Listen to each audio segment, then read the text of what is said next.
La succession en droit congolais est régie par la loi numéro 16/008 du 15 juillet 2016, modifiant et complétant la loi numéro 87-010 du 1er août 1987 portant Code de la famille.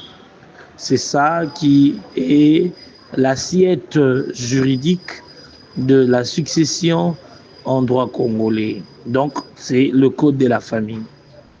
Alors, on peut parler de la succession. Nous en avons deux types.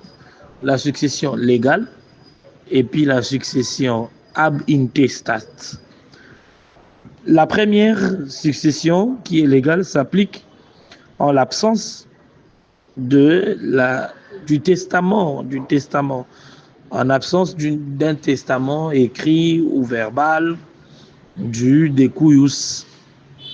C'est à ce moment-là que nous allons appliquer la succession légale. La succession légale qui est établie selon l'ordre légal. Elle trouve sa base juridique dans le Code de la famille que nous venons de citer tantôt, à son article 758. Alors, dans la succession légale, qu'est-ce que nous retrouvons? Nous retrouvons les héritiers des différentes catégories. Nous retrouvons les héritiers de la première catégorie, qui sont les enfants du découillus, la personne qui est décédée et que nous avons ouvert sa succession. Et alors, nous retrouvons les enfants nés dans les mariages, les enfants nés hors mariage, mais à condition que cet enfant né ou ces enfants nés hors mariage soient affiliés du vivant de leur géniteur. Et aussi, nous avons les enfants adoptifs. Ces trois types d'enfants sont les héritiers de la première catégorie. Alors, il peut s'avérer qu'un enfant meurt avant son géniteur, mais lui aussi, en son tour, laisse les descendants.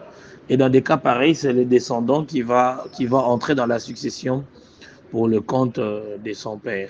Donc, par le droit des représentations. Et au-delà de ça, nous avons une deuxième catégorie, c'est le conjoint survivant, les pères, mères, frères et sœurs, germains, consanguins, utérins. Eux aussi sont les héritiers de la deuxième catégorie, regroupés en trois groupes, comme vous êtes en train de remarquer qu'il y a le conjoint survivant, il y a les pères, il y a la mère, et puis il y a les frères. Là aussi, nous allons retrouver une possibilité de représentation en cas de décès d'un des héritiers qui devait faire partie. Là, nous allons trouver ça dans l'article 758 également de la loi précitée portant Code de la famille. Et aussi, nous avons la troisième catégorie, les oncles maternels, paternels, les tantes maternelles, paternelles du découillus. Eux aussi entrent dans la succession et avec éventuelle aussi possibilité d'une représentation en cas de décès. Et nous avons aussi un héritier par excellence. Et là, c'est quand l'on remarque que tous ces héritiers, première, deuxième, troisième catégorie, ne sont pas là où on désistait à l'héritage. Et là, l'article 763 du Code de la famille nous dit que l'État peut lui-même hériter de ses biens. Nous allons voir les conditions, dans la loi précitée. Alors, au-delà de ça, nous avons aussi la succession, comme nous avons dit, ab intestate. Et là, on comprend que nous sommes en face d'un testament qui peut être verbal, mais moyennant deux témoins majeurs qui vont témoigner que réellement, le découillus de son vivant a dit ça. Donc, alors, si ce n'est pas oral, nous avons le testament authentique qui est rédigé par la main du découillus lui-même.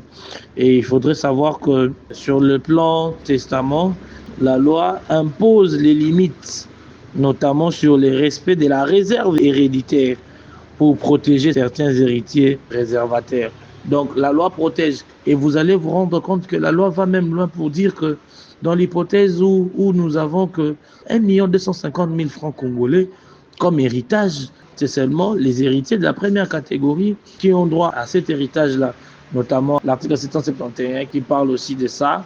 Et quand la succession est ouverte, il faudrait trouver un liquidateur qui va organiser la succession, va payer les dettes, va remettre à tout un chacun sa quote-part comme il se doit, question de ne pas frustrer les uns et les autres.